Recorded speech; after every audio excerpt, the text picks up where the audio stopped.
Iki ana wong matane kaya ndok ceplok. Matamu kuwi. Sampeyan sapa, Mbah?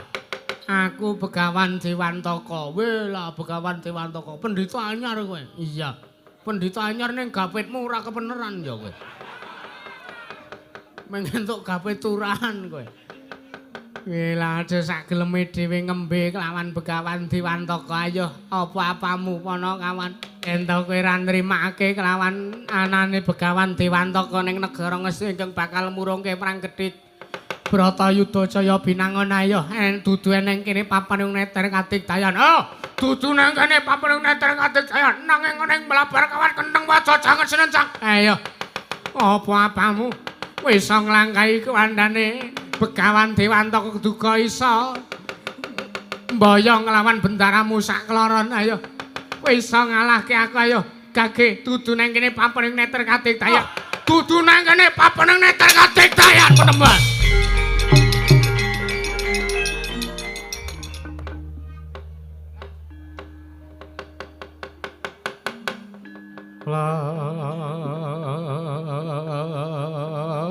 Lamun sira anggeguru kaki amilya manungsa kang nyata ingkang becik martabate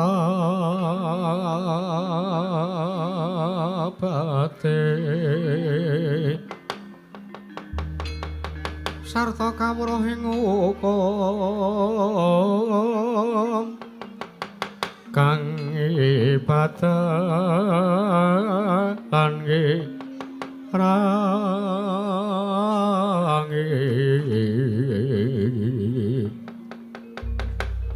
syukur oleh wong tapa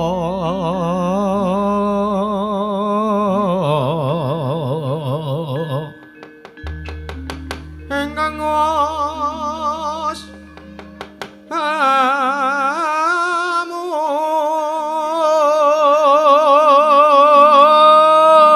amunggul tan mikir pawehing liyan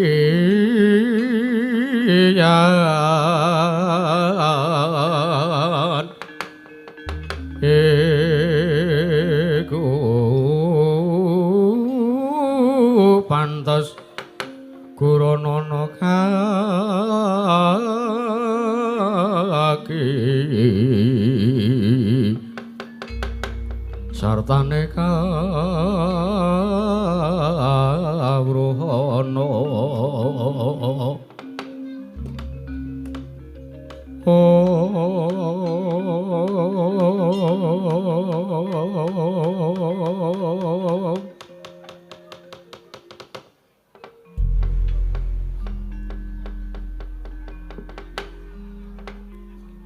Diwangsuk mono mangadiri ono sasmintaning sun jagat wasaning Bathara dun mangke paman Pati Hari Sengguning Plasa Jenar sampun sawetawis wekdal ingkang putra Pandurita ing Astina ngawontenaken parepatan agung wonten Praja Negari Ngastina. Paman Arya mugi tansah kasucen anggen jagati lenggah. Paman Pati Arya Sengguni kawula nok ninggih anak Prabu kepareng paduka miji dumateng wiswanipun ingkang bapa ing kepatihan nok ninggih sampun kadedene mboten kirang prayogi wiswanipun ingkang bapa ing kepatihan nggih namung dereng langsak sampunipun kepareng ingkang bapa ing kepatihan ngaturaken sembah sungkem pangabekti kula kunjuk sandhap wedha paduka anak Prabu Jaka Pitana mugi tansah katur nggih. Anak Prabu Jaka Pitana kawula nok ninggih. Paman Pati Hari Sengguni nggih paman. Mboten langkung sekawit kula nimbali dumateng wiswanipun kadang kula Jodipati paman. Iya kadang kula pun Dimas Harya Werkudara kaliyan kadang kula Panengah Pandhawa. Iya kadang kula pun Dimas Arjuna, iya Dimas Janaka ing Madukara. Iya Pak, sawetawis wekdal kula nimbali utawi kula mboyongi angaturi rawuh dumateng praptanipun Kanjeng Koko Prabu Baladewa ing Mandura. Pamane harus sengguni kawula semanggaken supados Pranata Tata Rakiting Kamrajan negari ing Astina dinten sakmenika duwi kula nampi rawuhipun tamu agung inggih mriku Koko Prabu Balarama ing Mandura Pamandarya. Inggih Gerna non ngestaken dawuh Paduka. Menapa ingkang sampun Paduka dawuhaken tartentu ingkang bapa ing kepatihan boten badhe suwala. Dawuh menapa kemawon badhe kula estaken dawuh jeng andika anak Prabu Jaka Pitana. Ingkang bapa ing kepatihan remuk kasawurna putung semangga kabandhemna kawula nok inggih anak Prabu Jaka Pitana. Pamandarya iki Nun mangke Koko Prabu Baladewa, Koko Prabu Balarama. Sarawuh Paduka Koko Prabu Baladewa wonten praja negari ing Astina mugi tansah manggih karaharjan. So manggih kawilujengan rawuh jeng andika wonten praja negari Astina menika Koko Prabu Baladewa. Jagat pangestu Kurawayah tur jagat Patendra Jaladewagu. Nun mangke Yayi Prabu Jaka Pitana. Kalana inggih keparang pangestu Paduka Yayi Prabu Jaka Pitana nimbali dumateng wiswanipun ingkang raka ing Mandura dinten sakmenika. Sowan wonten praja negari Ngastina keparang kula cumatung dawuh Yayi Prabu. Sowanipun ingkang raka ing Mandura tansah manggih karaharjan. Kalis niring sambi kula tebih saking rubeda mboten manggal ngatunggal menapa keparang pudya pangastawa kula suwun saking ngarsa Paduka Yayi Prabu Jaka Pitana. Nggih, Koko Prabu. Pudya pangastawa tuwin asung pasegan panakrami mugi kunjuk wonten ngarsa Paduka. Nggih, Yayi. Sampun ingkang raka ing Mandura tampi akare bombong jas manahipun ingkang raka ing Mandura. Mboten langkung. Salam taklimipun ingkang raka ing Mandura mugi tansah katur kunjung wonten ngarsanipun Paduka Yayi Prabu Jaka Pitana ing Astina. Yayi Prabu Duryudana. Nggih. Koko Prabu iki damel bombong das manahipun ingkang rayi ing Astina. Boten langkung kasekecana lenggah jeng andika Kanjeng Koko Prabu Baladewa ing Mandura wonten praja negari Astina mriku. Koko Prabu, nggih, Yayi, sampun boten kirang prayogi. Bisawanipun ingkang raka ing Mandura dinten sakmenika Yayi Prabu Jaka Pitana. Wah, astaka swala sila bertapa sumorante hawela. Kula nuwun mangke anak Prabu Baladewa ing Mandura.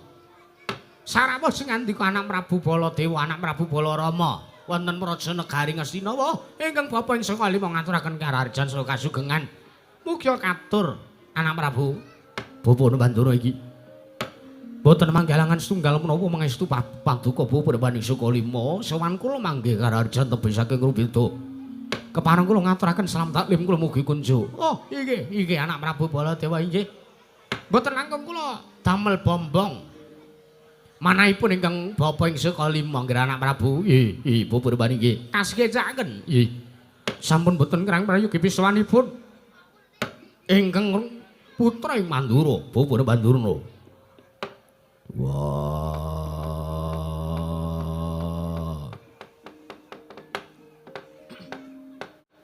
Baladewa kakangku. Sarawuhe Baladewa kakangku ing Mandura rawuh ing praja negara Ngastina. Padha kanthi slamet raharja sarawuh mring ngene.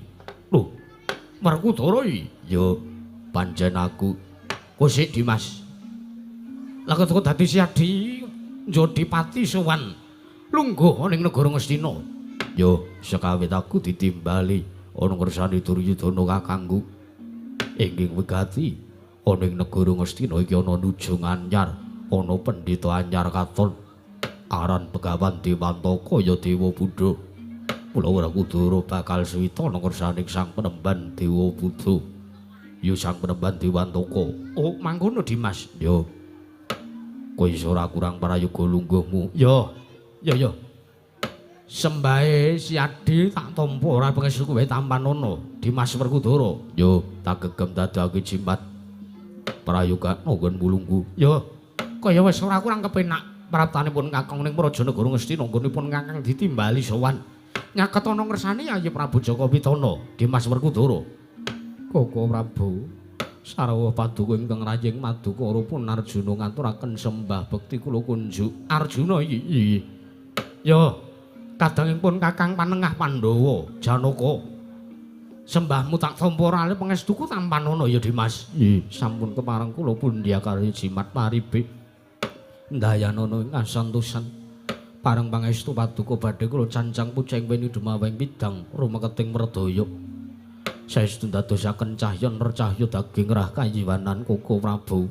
Mboten langkung kaskecakna lenggah jeng andika anggennya rawuh ngadhep wonten ngarsanipun Koko Prabu Duryudana, Koko Prabu Balarama. Ya Dimas. Kadangipun Kakang Janaka ya ora kurang praga praptanipun Kakang Dina Sampeka iki ning Prajanegara Ngastina, Dimas Arjuna. Nun mangke Koko Prabu. Wis kemawon sing andika kaget. Kula biji rawuhipun kula ambayong dhumateng praptanipun sing andika Kanjeng Koko Prabu Baladewa. Kula aturi rawuh wonten Prajanegara Ngastina Koko Prabu. Saestu kula nyuwun tadah wadana, kula nyuwun pangapunten sekintena kula lepat. Anggen kula ngaturi swambayong rawuhipun sing andika Kanjeng Koko Prabu Baladewa, Koko Prabu Balarama. Mangke rumiyin Yayi, nuwun sewu. Ingkang Raka ing Mandura menika sampun marambah makaping-kaping, sampun wungsal wangsul kula menika sowan wonten Prajanegara Ngastina. Tan wanding mangke kadang-kadang kula prasata kula tansah ngrengkuh dumateng praptanipun sawanipun ingkang Raka ing Mandura. Nuwun sewu. Mboten wonten lepatipun, mboten wonten kirangipun. Ing atasipun jeng andika Yayi Prabu Jaka Pitana animbali dumateng wiswanipun ingkang Raka ing Mandura. Jeriyatanipun pendhap-pendhap kula sowan wonten Prajanegara Ngastina menika kula ngrengkuh. Kadang-kadang kula ing Ngastina mewah para kawula wonten Prajanegara Ngastina menika kadedene ngrengkuh kawula kula piyambak wonten Prajanegara Mandura. Mila nadyan katimbalana wonten ing Wanciratri utawi kula katimbalana wonten ing Wancirina.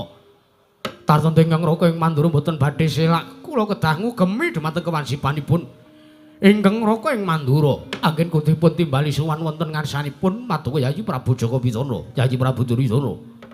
Koko Prabu iki kasinggihan mekaten ngaturaken panengging tanpa windan. Dawah sami-sami Yayi. Salajengipun mesti kemawon damel kejut guragapan manahipun sing andika Kanjeng Koko Prabu Baladewa.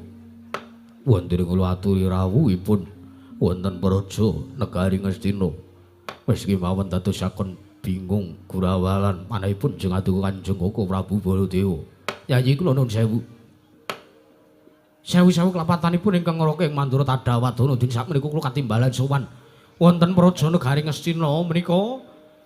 Wonten mangke ingkang tansah kula antu-antu menika namung sabda pangandika paduka. Lha saking mriku kula nuwun sewu. Dinten sakmenika wonten ing pasewakan Parapatan Agung negari Ngastina. Jeng andika nimbali dhumateng wiswanipun ingkang Raka ing Mandura. Kula badhe nyadhong dawuh, kula badhe nungsung pawarta. Keparenga paduka Yayi Prabu Jaka Pitana ndangu dhumateng wiswanipun ingkang Raka ing Mandura. Menggah menapa ingkang dados wigatosipun lan wonten dasar menapa wonten paduka nglempaken sanggya para kawula ngawontenaken pasewakan agung kang beneh kelanggeng sampun. Mila saking menika menawi kepareng tumunten kawedharing kathah nanging menawi wadi tumraping para kadang saha para kawula sumangga Yayi ingkang Raka dherekaken manjing wonten saklebeting kedhatonapan catur netra kelawan ingkang Raka ing Mandura Yayi Prabu Jaka Pitana. Jagat pangestu Gurawaya bener jagat Yayi Koko Prabu Baladewa kasinggihan mekaten. Nuwun sewu. Wontenipun ingkang rayi pun Duryudana ngaturi rawuh paduka Koko Prabu Baladewa menika namung badhe ngrembak babakan inggih dinten sak menika sampun wonten setunggal candra negari ing Ngastina menika wonten wujudipun Brahmana enggal katon pandhita enggal ingkang samangke sampun cumandhuk wonten praja negari Ngastina. Inggih mriku mboten sanes kejawi ingkang lenggah wonten sak peperipun ingkang rayi. Inggih mriku Begawan Dewantaka, inggih Begawan Dewa Buddha. Mriku ing sak mangke tumuli kula angkat, kula junjung dados nujung enggal wonten praja negari Ngastina. Tartantu jeng atiku sampun mriksa bilih nujung wonten praja negari Ngastina menika setunggal Bapak Bandurna lajeng ingkang angka kalih ingkang rayang angkat Begawan Dewantaka inggih pupuh depan Dewa Buddha menika dados nuju inggal wonten Praja Negari Ngastina. Mekaten menggaturipun ingkang putra Koko Prabu. Nuwun sewu Yayi. Nuwun sewu. Babakan sinten kemawon ingkang badhe dados pujangga, badhe dados nujung wonten Praja Negari Ngastina menika boten dados menapa. Menika purba wasisanipun paduka Yayi Prabu Jaka Pitana minangka dados nalendra jagat tuwaipun para kawula minangka dados pengayumanipun Sang Hyang para kawula wonten Praja Negari Ngastina. Menawi babakan pandhita sinten kemawon ingkang badhe dipun angkat dados pujangga wonten negari Ngastina ingkang raka sarujuk kemawon Yayi. Ingkang raka mboten nggadhahi pamanggih utawi kula mboten ngalang-alangi jaretan menika purba wasisa jengandika. Nggih. Nanging kula nuwun sewu. Menggah panemunipun ingkang raka ing Mandura menawi sing ngandika Yayi Prabu Jaka Pitana menika badhe ngangkat sawijining brahmana, sawijining priagung kedah naliti langkung rumiyin. Pandhita kala wau pertapanipun wingking saking pertapan pundi? Lan nuwun sewu. Rumiyin muridipun sinten? Lah mbok bilih tasih wonten setunggal alur, setunggal trah kalian Bupun Bandura ingkang cetha rumiyinipun Duk nalikanipun tasih muda, Bupun Bandurna, Bupun Kumbayana menika anak muridipun Sang Resi Bargawa, ya Sang Resi Rama Bargawa. Kula saking mriku kula semanggaken dhumateng paduka Yayi Prabu Jaka Pitana. Menawi namung badhe ngangkat sawijining nujung utawi pujangga brahmana enggal katon dhumateng jengandika Yayi Prabu Jaka Pitana, kula sumanggaken Yayi. Nanging kula nuwun sewu. Ingkang dados tandha pitakon mriku sanes kok bab perkawis menika. Nggih, Koko Prabu kados pundi? Nanging kula nuwun sewu. Wontenipun pandhita enggal katon. Pandhita kliyang kabur kanginan pun Begawan Dewantaka nggih Dewa Buddha menika. Teka jengandika Yayi Prabu Jaka Pitana ngaturi rawuh. Angaturi pisuwanipun ingkang raka ing Mandura menika wigatosipun menapa? Sartanipun Begawan Dewantaka menika nggadhahi dasar menapa? Nggadhahi niat ancas gegayuhan menapa anggenipun sumondhok lenggah wonten Praja Negari Ngastina Yayi? Nuwun sewu. Sampun cetha dawuhipun sabda pangandikanipun Bupun Dewantaka menika bilih piyambakipun rawuh wonten Praja Negari Ngastina boten sanes kejawi namung badhe murungaken utawi ing sakmangke badhe ngrukunaken antawisipun para Pandhawa kaliyan para Sata Kurawa. Awit sinaosa dereng nate wanuh, dereng nate tumambu lan ingkang raying Ngastina Bupun Dewantaka menika tansah ngulati dhumateng lampah laku jantaranipun kadang-kadang kula. Inggih kula kaliyan para Sata Kurawa mewah kadang-kadang kula para Pandhawa kados pundi anggenipun srawung ing atasipun tasih sami turasipun Prabu Barata, tasih sami turasipun Hyang Wiyasa ing Saptawarga. Teka ing sakmangke padha damel daredah sami boten rukun. Perkawis mriku ingkang didamel ganjel manahipun Bupun Dewantaka mila samangke rawuhipun Bupun Dewantaka mriku samangke badhe damel sarana rukunipun antawisipun Pandhawa kaliyan para Sata Kurawa. Koko Prabu mangke riyen Yayi, mangke riyen. Walah dalah. Lah kok dados cumeplong rasipun manahipun ingkang raka ing Mandura jaran kula nuwun sewu. Yayi nuwun sewu. Mboten kuateges kula menika badhe nyaruwus perkawis menika-menika babar pisan mboten. Nanging kula nuwun sewu. Sampun marambah kaping-kaping sampun mataun-taun ingkang kula ajab menika. Pasrawungan antawisipun kadang-kadang kula para Sata Kurawa kaliyan kadang-kadang kula ing Ngamarta inggih menika para Pandhawa menika kapan to bisa rukun. Langkung-langkung wonten mriki sampun wonten brahmana utawi pandhita ingkang keduga sagah damel srana rukunipun para Pandhawa. Nggih, Koko Prabu mekaten. Kula remen sanget Yayi, kula remen sanget. Awit wonten mriki ugi sampun lenggah. Nggih mriku kadang kula ing Jodipati, malah mangke pengangkah kula. Kadang-kadang kula para Pandhawa menika kersa cumandhuk wonten Praja Negari Ngastina. Niku mboten dadosaken perkawis. Menika mboten dadosaken perkawis. Negari Ngamarta utawi negari Ngastina karengku kadidene negari Ngamarta piyambak dhumateng kadang-kadang kula para Pandhawa kula mboten badhe nyaruwus perkawis menika. Ingkang baku wong sing rembak kula matur kula menika sarujuk kula bombong kula remen Yayi Prabu. Wontenipun Sang Begawan Dewantaka nggih kepengin ngrukunaken Pandhawa kaliyan para Sata Kurawa. Mekaten Koko Prabu. Nggih. Nanging kula nuwun sewu. menawi babakan menawi miturut atur pangandikanipun Pupuneban Dewantaka anggenipun badhe ngrukunaken damel tentrem antawisipun Pandhawa kaliyan para Sata Kurawa menika sak mangke wonten syarat-syarananipun. Lho, mangke rumiyin. Syarat-syarananipun menapa Yayi? Menika kedah murungaken perang gedhe ingkang winastan perang gedhe Bratayuda Jaya Pinangun. Menika sak mangke kedah dipun wurungaken awit miturutipun Pupuneban Dewantaka perang gedhe Bratayuda Jaya Pinangun menika ingkang dados sarana daredah antawisipun Pandhawa kaliyan para Sata Kurawa saken boten rukun. Mila menawi ngantos ing sak mangke perang gedhe Bratayuda Jaya Pinangun dipun wurungaken ateges dipun wigaraken sampun ngantos kelampahan ngawontenaken peperangan pabaratan antawisipun para Sata Kurawa kaliyan para Pandhawa. Berusaha mangke badhe damel sarana tentrem lan rukun antawisipun para Pandhawa lan Kurawa. Koko Prabu jagat pangestu karo ayah Prabu jagat Patendra Jala Dewaku. Nuwun sewu Yayi. Nuwun sewu. Menawi sepisan Begawan Dewantaka badhe ngrukunaken Pandhawa kaliyan para Sata Kurawa menika mantuk kula sarujuk lan kula gathuk menika mboten dadosaken perkawis. Nggih. Nanging kula nuwun sewu Yayi, kula nuwun sewu. Ing angka kalih babagan inggih mriku Sang Begawan Dewantaka inggih Sang Begawan Dewa Buddha ingkang kepengin murungaken perang gedhe Bratayuda Jaya Pinangun. Nah menika kula nuwun sewu. Menika ingkang sajak nalisir saking anggreng-greng kautaman. Dasaripun menapa dene jeneng antika paring dawuh kados mekaten. Nuwun sewu Yayi, nuwun sewu. Perang gedhe Bratayuda Jaya Pinangun menika perang suci. Perang gedhe Bratayuda Jaya Pinangun menika perangipun utawi ingkang gadah damel ingkang kagungan kersa menika jagat. Perang gedhe Bratayuda Jaya Pinangun menika gawene jagat menika sampun kudrat pinesti wonten tulisan kudrat takdir antawisipun Pandhawa kaliyan para Sata Kurawa. Mila menika taunana windanana mboten saged dipun wurungaken paripaksa perang gedhe Bratayuda Jaya Pinangun menika kedah dipun leksanani. Paperangan menika kedah dipun lampahi dening kadang-kadang kula para Pandhawa kaliyan para Sata Kurawa. Nanging menawi bab sabtu pangandikanipun Pupuneban Dewantaka kados mekaten. Yayi kula nuwun sewu. Koko Prabu kados pundi? Menapa kula dipun keparengaken kula badhe sak pejagong kaliyan pun Sang Begawan nggih Sang Penemban Dewantaka inggih Sang Penemban Dewa Buddha mriku. Nggih kula sumanggaken kemawon Pupuneban.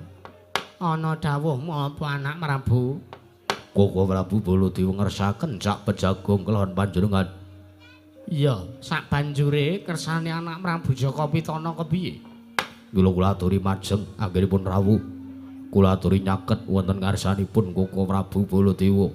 Pupuneban. Oh iya. Yen to wis ndok keparengake aku tak kepareng arep maju sowanku ya ngger anak Prabu. Kula sumanggaken Pupuneban Dewantaka. Anjreng kang puspita rum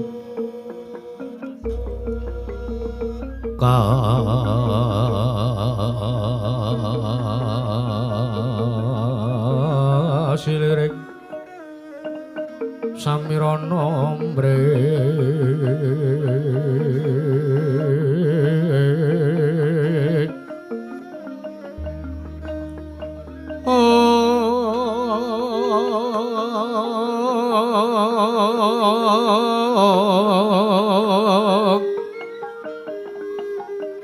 sekar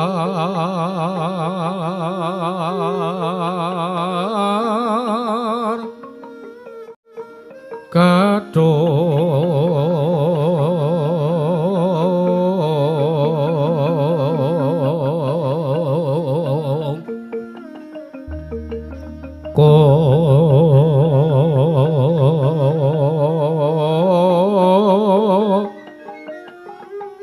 ngas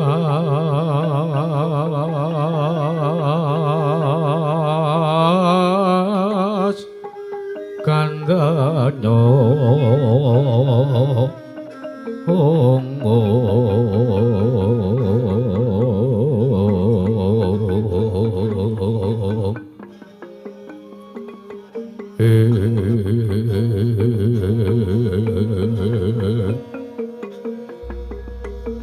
maweh raras retnaning griya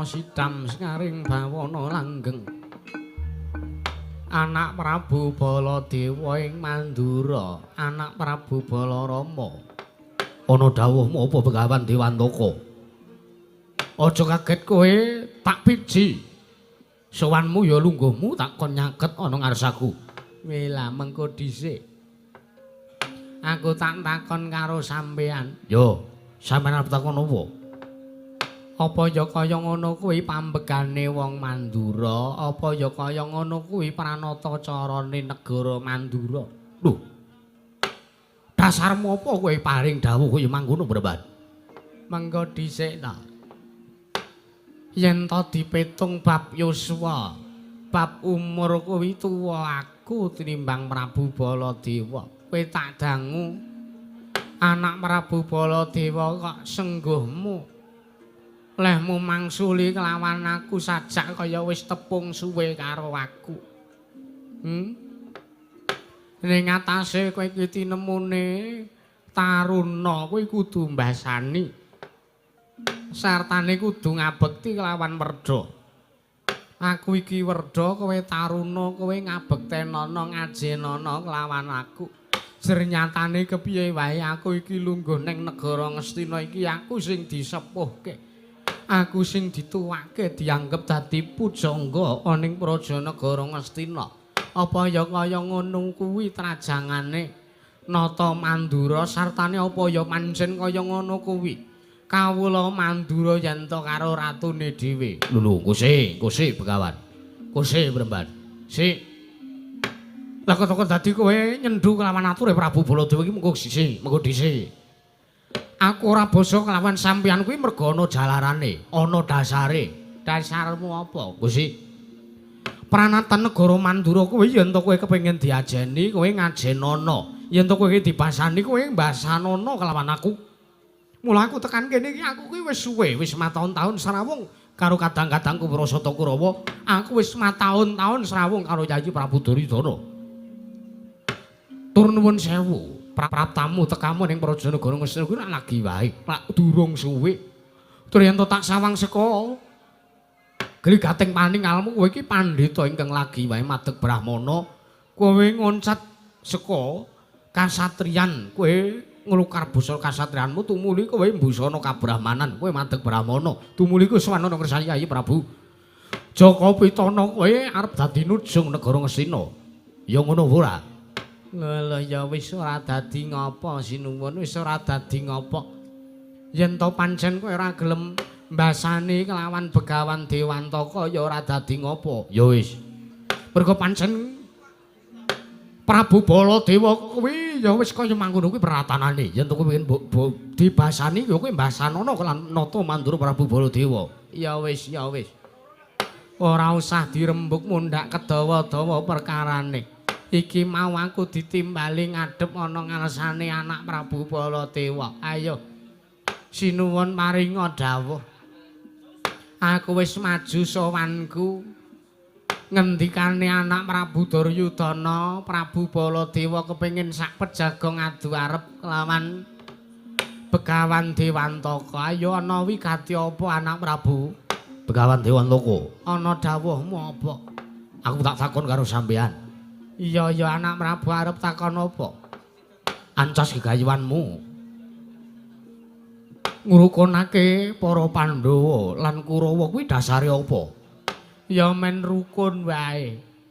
Apa ya enek ceritane ngendi ana mataun-taun karo sedulure dhewe kok padha ora rukun. Sijine entuk kanugrahan sing sijine meri apa ya kaya ngono kuwi member. Aku tak takon genti karo sampean. Kowe arep takon apa? Sampean ki ya kerep ngayomi Pandhawa, sampean ki ya mesti kerep ngayomi Kurawa. Teges sampean kulina rawuh ning negara Ngastina apa dene negara Ngamarta, apa sampean ki ora pengin Pandhawa karo Kurawa ki iso rukun?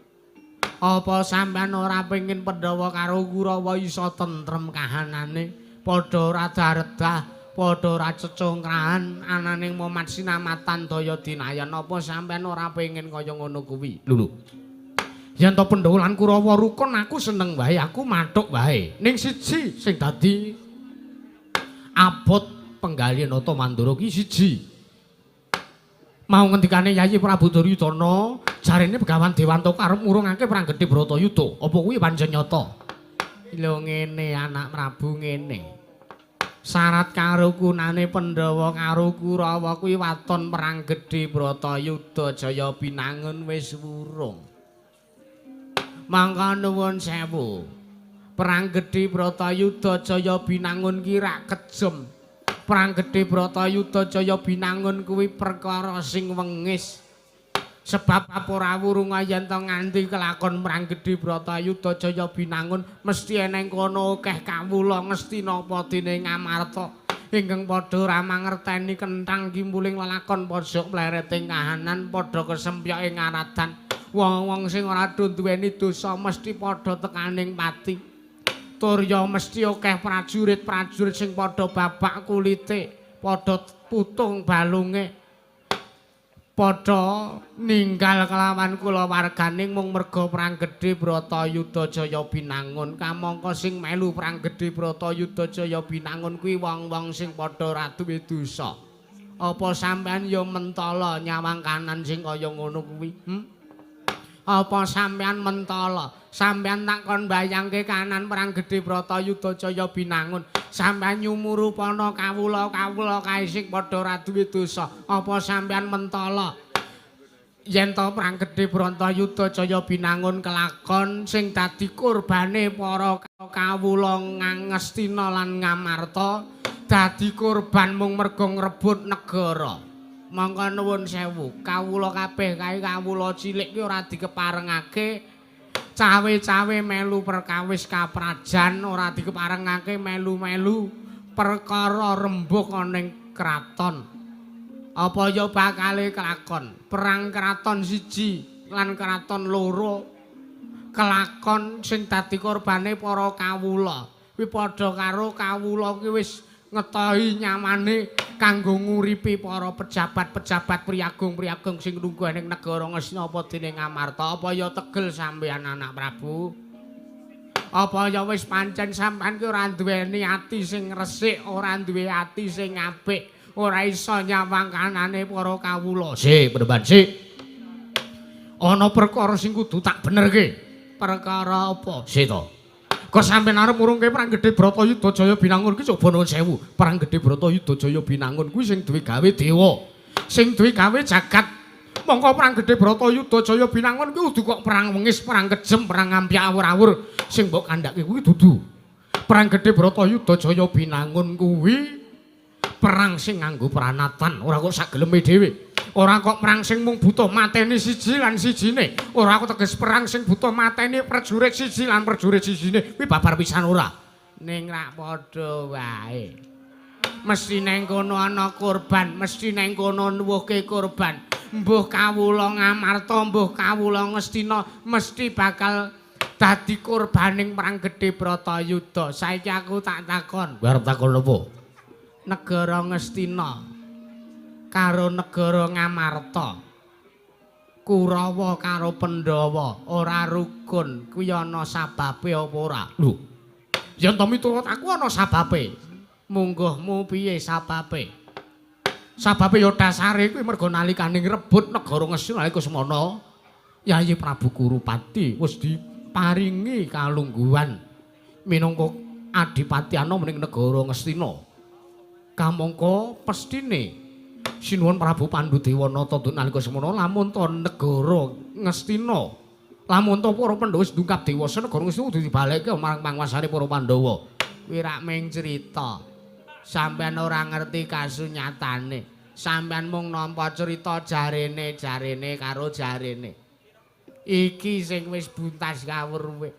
Pendhita Kleyang kabur kanginan kendang kebaraten wis ta saiki nuwun sewu timbang kedawa-dawa kahanane. Negara Ngamarta kuwi duwe pujangga loro. Siji Ratu Ireng Cemani, loro pamonge Pandhawa sing jeneng Semar Badranaya. Kuwi menungsa loro kuwi ingkang tansah benthik-benthikke antarane Pandhawa karo Kurawa. Menungsa loro kuwi sing gawe dardah, gawe srana ora rukune Pandhawa karo Kurawa. Mula wong loro kuwi kudu disirnake, wong loro kuwi kudu digawe patine, dimen rukun Pandhawa lan Kurawa anak Prabu Baladewa.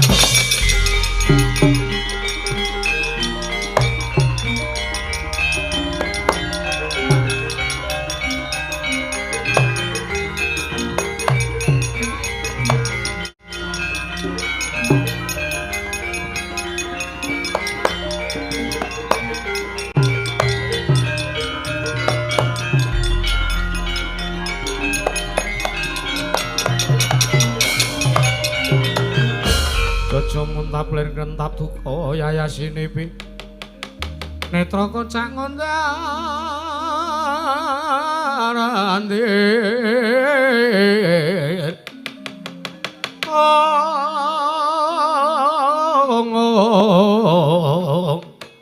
hidup nyomang ngolon cokro adeniro ambarana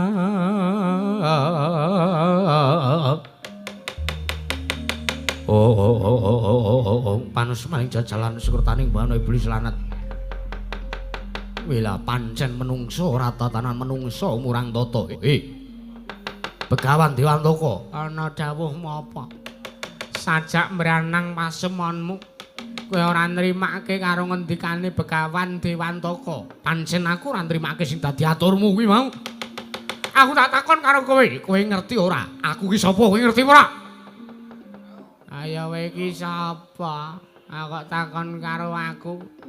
Sampean kuwi Nata Mandura Prabu Baladewa. Nata Mandura Prabu Baladewa kuwi sapa? Nata Mandura Prabu Baladewa kuwi sapa? Aku tak takon karo kowe.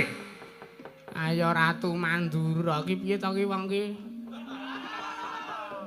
Anak Prabu Duryudana. Wonten dawuh. Sampean ki jane ndek kadang ki waras napa ora? Aku takon awake dhewe radong Prabu Baladewa ki kadang werdane Yayi Prabu Kresna. Kowe ngrasani adikku? Kowe ngrasani adikku Nata Ndrawati. Kowe ngrasani adikku Ratu Ireng Cemani sing dadi bab utawa sabab darat-antarane Pandhawa karo Kurawa. Ya wis mangkono sakarepmu. Sakarepmu Begawan Dewantaka. Yayi Prabu kula nyuwun pamit. Babakan anggenipun Begawan Dewantaka badhe ngrukunaken para Pandhawa kalan Kurawa kula sumanggaken. Nanging menawi Begawan Dewantaka menika sampun ngraosi dumateng kadang kula Yayi Ndrawati perkawis menika kedah kula kandhaken dumateng kadang kula Ndrawati.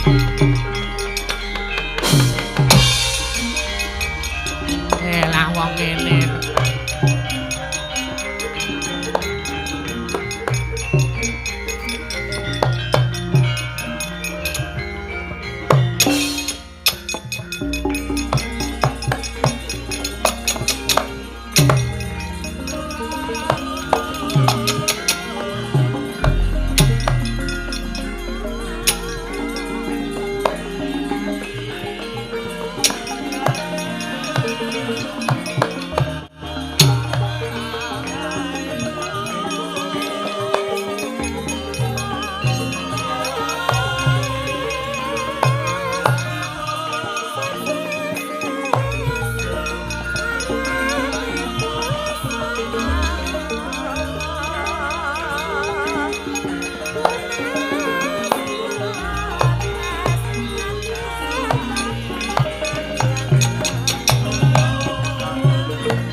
Kinarya Wangsit Bendra Kumbang Bendra Kumbang angat saping tawang susuh angin ngentinggane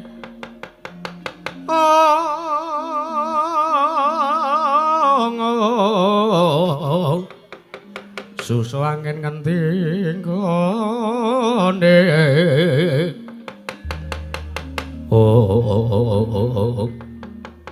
Pupun Bandiwantoko mriku atus pundi kawantanipun sampun kados mekaten. Wis ta. Ora sambok gagas. Sampeyan dikadang muringan kaya ngono, sampeyan dikadang sing ana keputusan sithik ora trima, keputusan sithik ora sarujuk. Ana atur sithik mesti maido wis ora patut babar blas to dadekke pujangga anak Prabu. Iya. Wong perang gedhe Bratayuda Jaya Binangun kuwi sing digawe Pandhawa karo Kurawa kuwi perkarane wong Astina karo wong Amarta. Nah kok dadi Prabu Baladewa ki wong Mandura kok arep melu-melu anggepe apa? Ratu macem apa kaya ngono kuwi? Wis ora sambok gagas ora sambok penggalih. Sing bakal arep ngantepke kelawan atine anak Prabu Jaka Pitana. Kados pundi? Sampeyan rak wis sarujuk to yen to perang gedhe Bratayuda Jaya Binangun diwurungke. Nggih kula sarujuk kemawon. Sinaosa samangke wonten kurbanipun inggih menika Koko Prabu Ndrawati kaliyan Kyai Semar Badranaya. Bagus, bagus. Begawan Durna. Wonten maring adhawu Breman. Kowe rak ya sarujuk to yen to perang gedhe Bratayuda Jaya Binangun tak wurungke kowe sarujuk. Oh, kula sarujuk kemawon lho Penemban. Kula menika sarujuk kemawon. Babagan perkawisipun samangke badhe manggi kawonten kados pundi kula menika namung manut, kula menika namung nderek. Kula menika sedika ngestaken dawuh kemawon. Sinaosa wonten korbanipun inggih menika anak Prabu Ndrawati kaliyan Semar Badranaya. Mboten napa-napa, Semar menika wong kere. Ora mboten badhe mempengaruhi dumateng para Pandhawa kaliyan para Sata Kurawa. Mangkono Begawan Durna. Nggih, nggih, kula sarujuk, kula sampun mathuk. Sampun kula antepi, kula sampun sarujuk nyengkuyung dumateng panjenengan Kakang Penemban Dewantaka anggenipun badhe murungaken perang gedhe Bratayuda Jaya Binangun. Iya iya Yayi Durna iya sengguni wonten dawuh Penemban.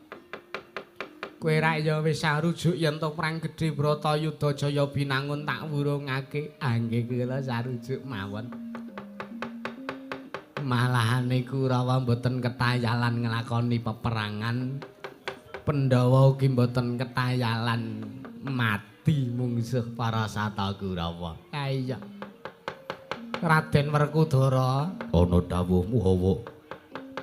Dewantaku bapakku. Ora ya wis sarujuk yen to perang gedhe Bratayuda Jaya Binangun tak wurungke. Aku sarujuk, aku mantep satane aku mathuk. Wah, gunane opo cecongran? Gunane opo? Dadaning pasulayan iki ana dilakoni terus dirasake terus karo Pandhawa lan Kurawa. Wah, sing tantu-antu sing tandani mataun-taun.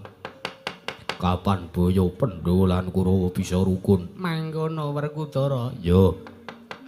Ya ya, apik nek kowe wis sarujuk apik Werkudara. Janaka Wonten dawuh Purban. kowe ra ya wis sarujuk yen to perang gedhe Bratayuda Jaya Binangun tak wurungke. Mboten konami kula reba-reba pisang kula sarujuk Purban. Kabeh wis sarujuk lho anak Prabu, mung kari ngenteni dinane kapan kudu ngrangket Nata Ndarawati kelawan kudu ngrangket sing jeneng Semar Badranaya ing Karang Kadempel. Nggih. Yen to bab krawis ngrangket kelawan Koko Prabu Ndrawati kaliyan ngrangket kelawan Kyai Semar Badranaya kula semanggaken dumateng Paduka. Purban Dewantaka anggenipun badhe ngrangket kados pundi nglampahi perkawis kula salajengipun. Iya ya anak Prabu Duryudana iya anak Prabu. He. Sidhem jroning pasewakan Madya Agung tanpa sabawa.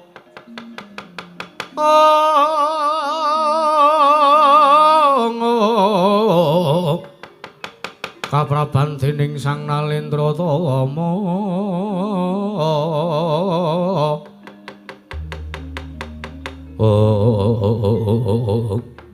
Tidemadaring pasewakan negari Ngastina iku semanten datan mubadatan musik.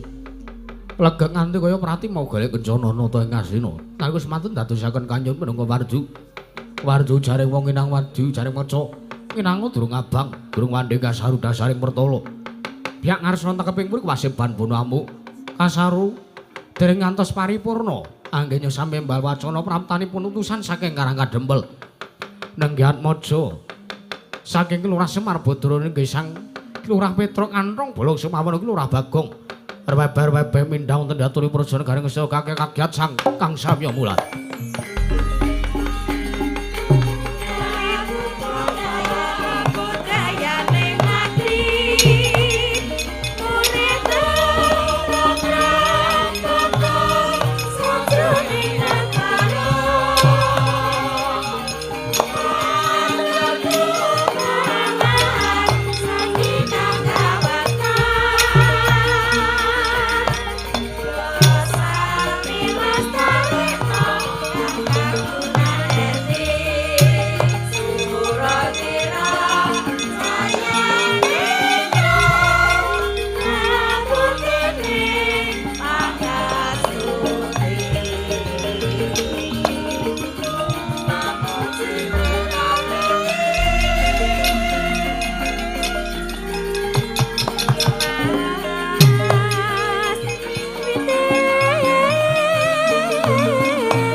Sinowati jagat kinari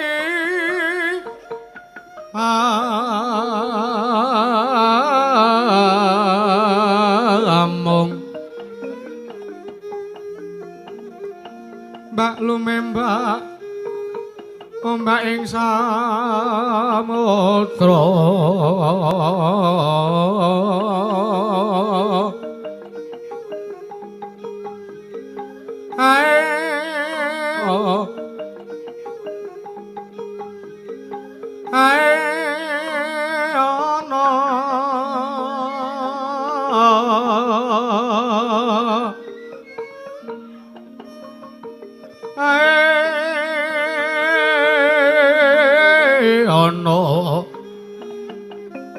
bali lumut amra kanggan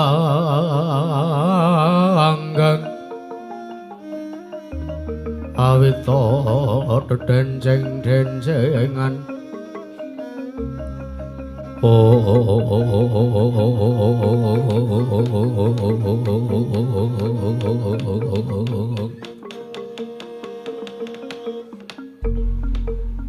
Paman Daryo wonten dawuh anak Prabu nembe kemawon Kula kelan panjenengan raosan kelan pun Kyai Semar Badranaya la keteka mriku ingkang sowan wonten mriki atmajanipun Petruk kalian Bagong minggah wonten Datuli Praja negari Ngastina. Lah kutuk marani sunduk. Gong, Enek apa ya? Enek apa-apane? Awake dhewe lagi wae tekan kene kok Ndara Patih Sengkuni wis ngendika kutuk marani sunduk ki werdine apa le? Rasa wedi, Tru, rasa wedi. Santai ae, kok ngomah wis diniati mbelani bapak. heeh. Mbelani Sinuwun Puntadewa, mbok kepiye kanane wae. Etel wae lho. Heeh. Karo ngombe susu enake ra jamak kok. Heeh ya. Adem-adem ngene iki nyekel susu, ngombe susu ra ya enak banget to, Tru. Heeh. Ha iya. Ngombe rameng dicekel. Heeh. Kowe iki poso apa piye wong disuguhi susu enak-enak kaya ngene kok. Kandhane kok tanggung nek mung dicekel diombe. Heeh. Wis gek matur wae rasa wedi. Hmm. Entuk bagian susu rong. Urung ya, Gong. Engko ra ya tekan kono. Kowe entuk sing pink apa sing coklat, Tru? Lho, Pink karo coklat ya to? Kira ana sing rasa stroberi. heeh. Delalae aku entuk sing rasa coklat. Oh ya ora apa-apa. Aneka rasa iki ya di nikmati tenan kok ya, Tru. Heeh. Wis gek matur rasa wedi. Wah, gabyok susu kok kene kono. Iya. Petro wonten dawuh sinuwun. Padha slamet kamu ning Praja Negara Ngastina. Berkapamujinipun Sinuwun Prabu Duryudana kepareng kula ngaturaken wilujeng sowan kula ngaturaken sembah bekti kula kunjuk sinuwun. Tatampa pangestu tampanana. Kepareng sampun kula pun ndhiyakaken jimat maripin dari kasantosan. Bagong padha slamet kamu. Berkapamujinipun Sinuwun Prabu Duryudana pun wilujeng mboten manggalangan setunggal menapa sawanipun ingkang abding Karang Kadempel. Sinuwun Prabu Duryudana, bekti kula kunjuk. Tatampa pangestu tampanana. Sampun kepareng kula pundi? Prayogana Bagong. Sampun boten kirang prayogi. Petro. Lho, Ndara Werkudara niki. yo. Lho kok lenggah teng mriki, Ndara. Yo, sakawit aku sowan ditimbali dening Duryudana kakangku, padha slamet aku. Tekamu kok tekaku. Padha slamet kamu. Wah, Bagong. Ngapa anu pripun? Werkudara ki selawase urip ra tau ngombe susu. Kok iki disoroh-sorohke. Ah, ya pisan-pisan. Biasane mung nyekel kok sampean ki. Nyekel wae nek pas lagi kebeneran wektune. Ayo to. Ndek bojo telu kok ya ora nek kena digunakake babar blas sitok-sitok. Sangka gedene sampean kuwi kok ora. Wah, ya padha slamet kamu Bagong. Wilujeng Ndara Werkudara, bekti kula kunjuk. Tatampa pangestu tampanana. Nang nggih sampun kawula pundhakaken jimat. Petruk padha slamet kamu. Ndara Janaka. Iya. Wilujeng. Wah, jan aku di susune ndi, Kang? Iki nyanak gelem ngombe ngono aku. Wah, jan aku ngombe susu ki. Utekku rada piye ngono ya, Kang. Wilujeng bekti kula kunjuk Ndara Janaka. Ya Petruk. Pangestuku tampanana. Sampun kula pundi? Bagong padha slamet kamu.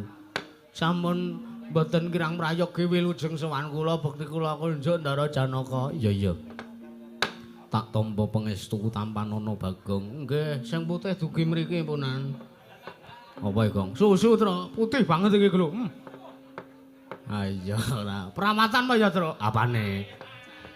Wedhuse lho kan susu kambing ta, Tru. Ora wae kaya neko-neko sih. Heeh, iya. Nggih, Ndara Janaka sampun mboten kirang prayogi sowan kula, Ndara. Iya Bagong iya. Nggih. Petruk Wonten dawuh.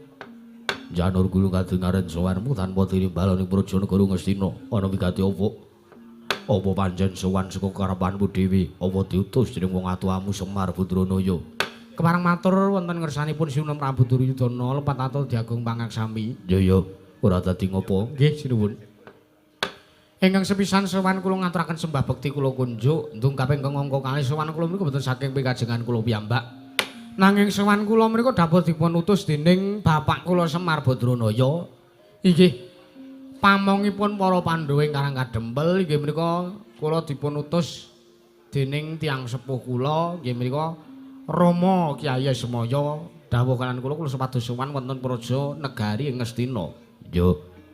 Menggah menapa wigatosipun nalika semanten kula sakulawarga bapak Gareng kula kalih Bagong kula ditimbali sowan wonten praja negari Ngamarta. Kaget penggalih kula sareng kula sowan wonten praja negari Ngamarta kula mlebet teng Datulya praja negari Ngamarta. Lah kok teng mriku sing enten ming Sinuwun Puntadewa kalih Ndara Kembar. Lah di sini timbul pertanyaan tegese piye? Wonten mriku tukul tandha pitakon saking salebete manahipun bapak kalih anak-anakipun. Eneng ngendi Pandhawa kok gotang ora genep 5, Pandhawa mung ana 3, ha sing 2 teng pundi? Bapak ndang ngoten kalih Sinuwun Puntadewa, Sinuwun Puntadewa paring dawuh, bilih Ndara Werkudara kalih Ndara Janaka dinten sak mangke nedheng mapan wonten negari Ngastina. Mongko nuwun sewu Sinuwun Puntadewa niku sedih. Sinuwun Puntadewa niku ngrantes manahe merga Pandhawa niku yen ora ditunggoki siji Ndara Werkudara, 2 Ndara Panengah inggih Ndara Janaka, Pandhawa mriku prasaset pepes bayu kang tapis mboten nggadhahi daya kekiyatan menapa-menapa. Pramila kula nuwun sewu. Sowan kula mriku sakmangke kula dipun utus dening Sinuwun Puntadewa, mboten sajamipun kula badhe amboyongi dumateng kondoripun inggih menika Ndara kula kalih ingkang dinten sak menika mapan wonten mriki kula badhe mboyongi wangsulipun Ndara Werkudara kalih Ndara Janaka badhe kula boyong wangsul wonten praja negari Ngamarta. Menawi kepareng kaboyong kula ngaturaken panungtung tanpa pepindhan. Nanging menawi mboten dipun keparengaken kula mboyong Ndara kula kalih Ndara Werkudara kalih Ndara Janaka ukara ingkang salajengipun kula pasrahaken dhumateng Bagong. Ngapa, Tru? Ayo piye? Kesepakatane mau piye? Nek Ndara Werkudara karo Ndara Janaka diparingake kondur, matur nuwun. Nek ora piye? Ya nek ora ya nuwun sewu sinuwun. Kula aturi jaga jagang sing jero, batang sing kandel, rawe-rawe rantas malang-malang putung. Dikaya ngapa kanane tanana windanana nek kula dereng wangsul wonten praja negari Ngamarta kok mboten nganti kalian Ndara kula kekalih mati teng negari Ngastina kula wujude Ndara. Mekaten atur kula. Pun sumangga samangke kados punjanggenipun badhe menggalih napa diparingake napa mboten kula nyuwun dawuhipun sing cetha. Tudu poin mawon anggen kula matur merga niki kula buru-buru. Selak kawontenan negari Ngamarta menika geger. Sebab yen niku wau panenggak Pandhawa kali panengah Pandhawa nek mboten lenggah teng negara Ngamarta niku kanane getir, kanane werit, kanane wingit Ndara. Sinuwun Prabu Duryudana kula aturi menggalih. Purban Ana dawuhmu apa anak Prabu? wonten setunggal perkawis malih. Wela. Negara Ngastina ki lagi wae nganake pasewakan kok perkarane werna-werna. Piye? Piye anak Prabu piye? Mriku Punakawan Petruk lan Punakawan Bagong kepengin amboyongi dhumateng wangsulipun kadang kula panenggak lan kadang kula panengah Pandhawa. Aku wae sing tak maju anak Prabu.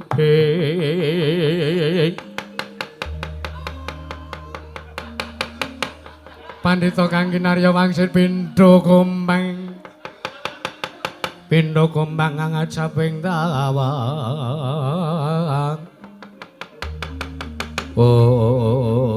Tungtak apa? Ngapa to, Gong? Susune iki dintekke sik mangkene. Ngerti dadak ora drak ora ngono. Ya wis ora usah dienggo perkara kok ora. Sijine ya melu gong, sijine melu krimping. Wis takno wae to Gong ora. Heeh. Sijine dadi juri barang. Nuwun sewu niki wonten Brahmana. Sampeyan sinten menemban? Punakawan Petruk nggih. Tepungke wae iki nuju nganyar negara Ngastina. Ya aku Pandhita Klyang Kabur Kanginan Kendhang Keparaten. Aku pujangga anyar ning negara Ngastina, aku pendhita Klyang Kabur kanginan kendhang kebaraten. Aku Begawan Dewantaka ya Dewa Buddha Petruk. Ngaten Mremban. Iya. Lho kok majeng paring dawuh kalih Petruk enten apa? Petruk kowe ngerti ya kados pundi? Yen to kowe njaluk baline bentaramu sakloron ya kuwi Raden Werkudara karo Raden Janaka takon bali neng negara Ngamarta sing gedhe pangapuramu ya Petruk. Aku ora ngeparengake. Lho, nuwun sewu.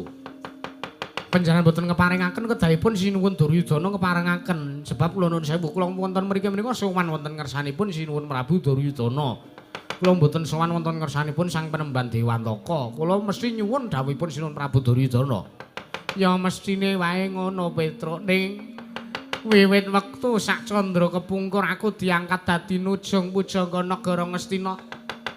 Pangestune anak Prabu Duryudana kuwi gumantung marang idi palilahe Begawan Dewantaka. Oh, ngaten. Iya. Mula nek kowe njaluk baline bentaramu sakloron sing gedhe pangapuramu ora tak paringi. Palilah. Ora tak keparengake mula kowe bali ya Petruk. Lho, nuwun sewu. Wong Petruk niku dereng ngerti, Petruk niku dereng mangertosi sababipun napa kok ndara kula sakloron niku mapan teng negari Ngastina Petruk niku dereng drong. Perkarane lan dasare napa kula dereng drong kok. Kula dikon wangsul panjenengan Sang Begawan Dewantaka kok paring dawuh menawi mboten keparengaken kula mboyong bendara kula kalih. Petruk wonten dawuh ngerti ya. Wektu dina iki aku ya Begawan Dewantaka wis kelakon keduga bisa ngrukunake antarane Pandhawa lan Kurawa Petruk. Aku ingkang keduga bisa ngrukunake nentremke antarane Pandhawa lan Kurawa, aku ingkang keduga bisa ngrampungi daredah antarane Pandhawa lan Kurawa. Mula kang saka kuwi tak jaluk kowe bali ya. Tak jaluk kowe bali ya. Ora ana gunane bentaramu sakloron mapan ning negara Ngamarta. Merga Pandhawa karo Kurawa wektu dina iki wis rukun, wektu dina iki Pandhawa karo Kurawa wis rumaket meneh kekadangane. Tak jaluk kowe bali ning negara Ngamarta malah yen perlu matur karo anak Prabu Puntadewa karo si kembar Nekula Sedewa. Kon mlaku boyong ning negara Ngastina sisandene nyawiji dadi siji ning negara Ngastina Petruk. Kagyatri sang kapirangguri nangkul kinempit-kempit dosang retnaning bawana.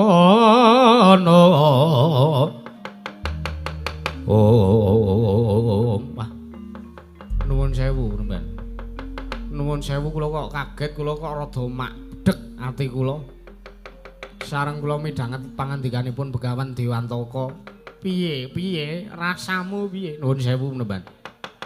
Pandhawa kalih Kurawa niku selamasin urip selamanya itu selamasi urip selamaing gesang mriku mboten saged rukun. Pandhawa lan Kurawa mriku mboten saged tentrem. Ya sinaosa Ndara Werkudara rawuh kaliyan Ndara Janaka rawuh teng negara Ngastina niku mesti teng manahe para sata Kurawa niku mesti pendak-pendak mesti enten gegrundelaning manah. Ya sing baku nek kowe arep mboyong kelawan baline bentaramu loro tak sumanggakake ya tarena dhewe karo bentaramu nek aku Blakasuta aku ora ngeparengake Petruk wila. Den Awa Petruk. Ndara Janaka, piye Petruk? Engko ta kondur ta Ndara. Sinuwun Puntadewa niku teng negara Ngamarta niku ngantos nangis. Sinuwun Puntadewa niku nangis merga sampean-sampean kekalih niku mboten mapan teng negara Ngamarta uncat saking kesatriyan. Mbok engko ta kula kanthi kondur teng negara Ngamarta mesake ingkang raka. Wah, Paunono Windonono aku ora bakal bali menyang negara Ngamarta. Aku bakal suwita, aku bakal mapan ana ngersane ana negara Ngastina. Aku bakal suwita ngersane Dewantaka bapakku Petruk. Aduh. Ndara Janaka mboten kersa kondur. Ora Petruk. Paunono Windonono aku bakal mapan ning praja negara Ngastina Petruk.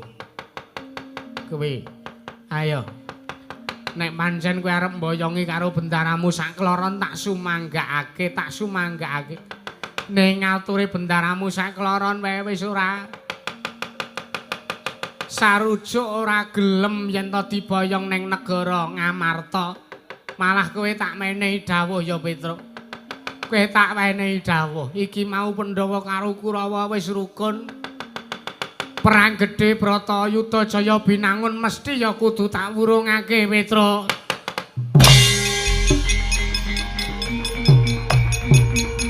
Mundur.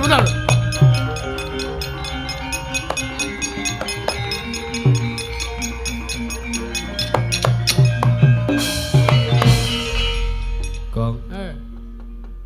Kok maju to le? Menengo bae. MC-ne aku. Oh iya. Nunggu kono penak kowe. Ha. Kuwi susuku ra diombe lho kowe. Wah. Aku ngelak ya, Gong. Aku ngorong aku entuk wedang e. Iki 2 gelas mbok tak ombene siji. Ya wis kono sing kiwa, aja sing tengen. Sing tengen pas tak ombe kuwi wis tilakku. Heeh. Sing kiwa wae. Sing gelasé gedhe apa cilik? Sing cilik lho sing kiwa. Gedhe sisih ngono kok. Ngawur ora jenengane. Iki ana wong matane kaya ndok ceplok. Matamu kuwi.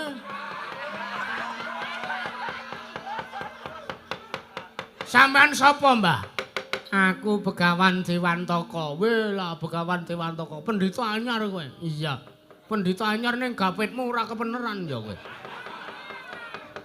Mengentuk gawe turahan kowe.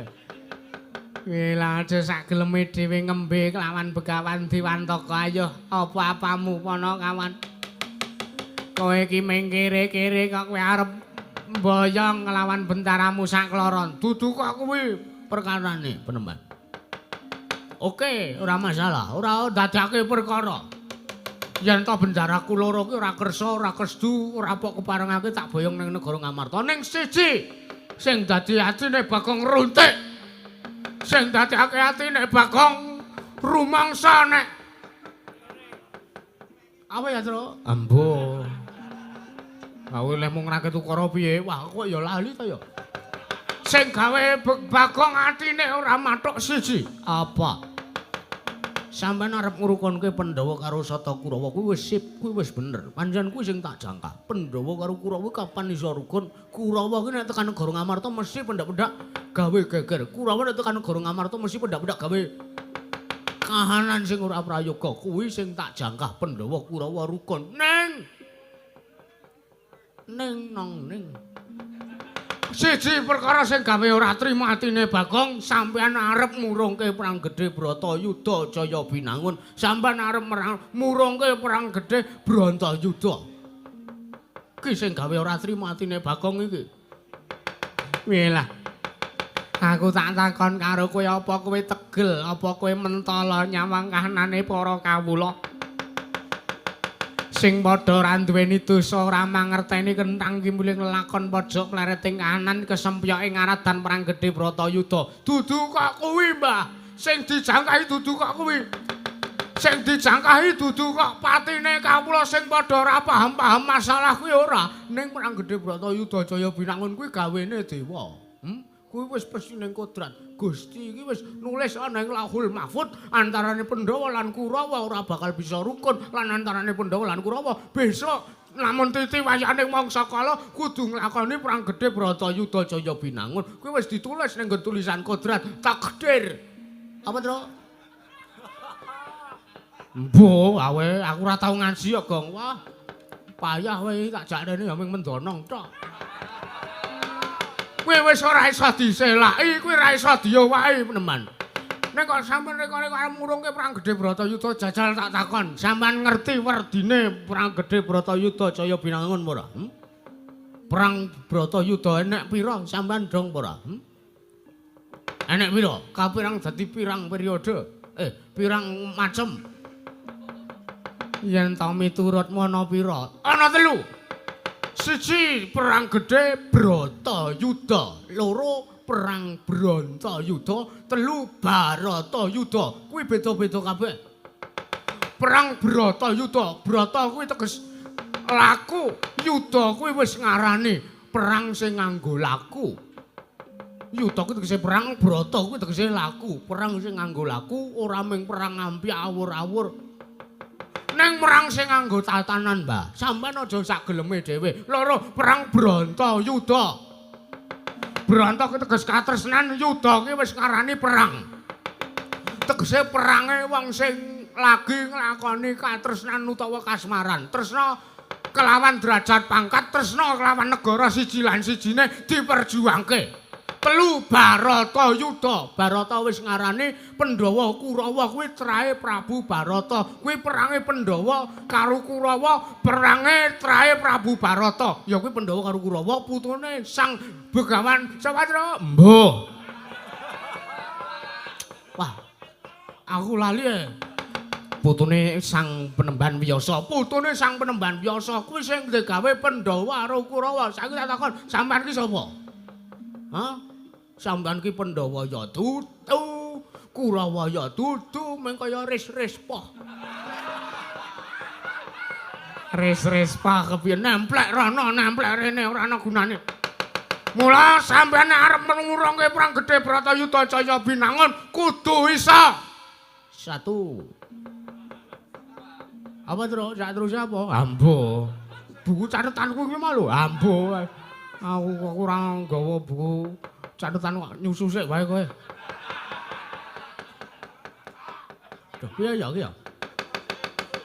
Mula sing gawe ratri matine Bagong sampean arep murungke perang gedhe Bratayuda Jaya Binangun. Ayo apa-apamu. Yen to kowe ra nrimake kelawan anane Begawan Dewantaka ning negara Ngesti ingkang bakal murungke perang gedhe Bratayuda Jaya Binangun, ayo dudu eneng kene papan neter katigdayan. Oh, dudu nang kene papan neter katigdayan nanging eneng mlabar kawan kenteng waja jangan senencang. Ayo.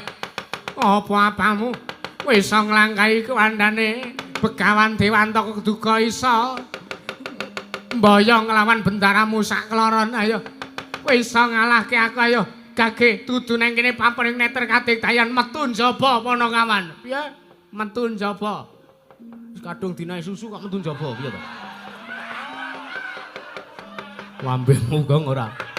Ayo, dudu nang kene papan neter katigdayan Penemban.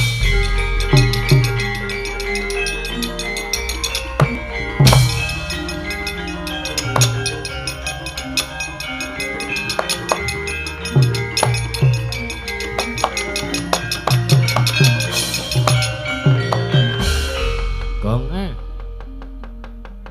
Begawan Dewantaka bablas metu kowe bali mlebu. Kae pendhita keclok. Lho. Keclok piye ta? Ora ngerti akal pikir, ora ngerti trik. Lho. Trik piye ta? Aku jane wedi arep ngadepi Kamatra. Lah piye? Wah, kerise gede banget ya. Keris cara Bali ya kamu. Kono mlayu aku mlayu tak tut kene mburine enek cagakku mung gondelan cagak. Sit aku muter bali rene. Wah kok iso bedengan ora lho Gong ora. Ayo. Anggepe apa ayo Sinuwun Prabu Duryudana ki ya ora apal. Ndara Werkudara, Ndara Janaka ki ya ora apal. Sampeyan ki ditimbali rene ki mung arep dikrenah cintrakane kadang-kadange sampeyan. Wah, Bagong. Kowe wis wani karo Dewantaka bapakku kudu wani ngadepi aku. Apa-apamu klontosi teng alun-alun negara Ngastina. Ayo tra metu. Ayo.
Triwian dados kerucukan ku dadi tangisan kawontenanipun Paman Haryo.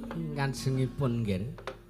Wong jernyatanipun Panakawan Petruk kalian Bagong menika pancen estu pendak-pendak sowan Nalindra mesti damel pancakara. Nggih.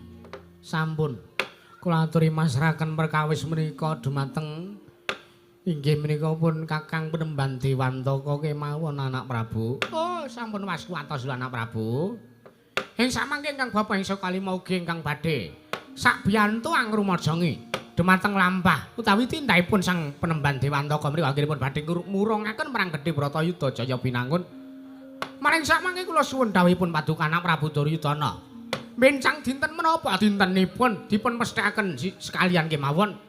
Anggenipun badhe ngrangket nyernaken dumateng Natandrawati kalian Kyai Semar Badranaya ing Karang Kadempel inggih menika mamongipun para Pandhawa. Nggih, Pupur Pandura iki. Nggih. Nggih, menawi bab perkawis menika kula kinten samangke saged dipun rembak wonten samadyaning Kedaton Negari Ngastina. Mekaten anak Prabu. Nggih. Kula saking mriku Paman Haryo Wonten paring ngadhawuh. sampun ditiwanci purna Pasewakan Agung Negari Ngastina.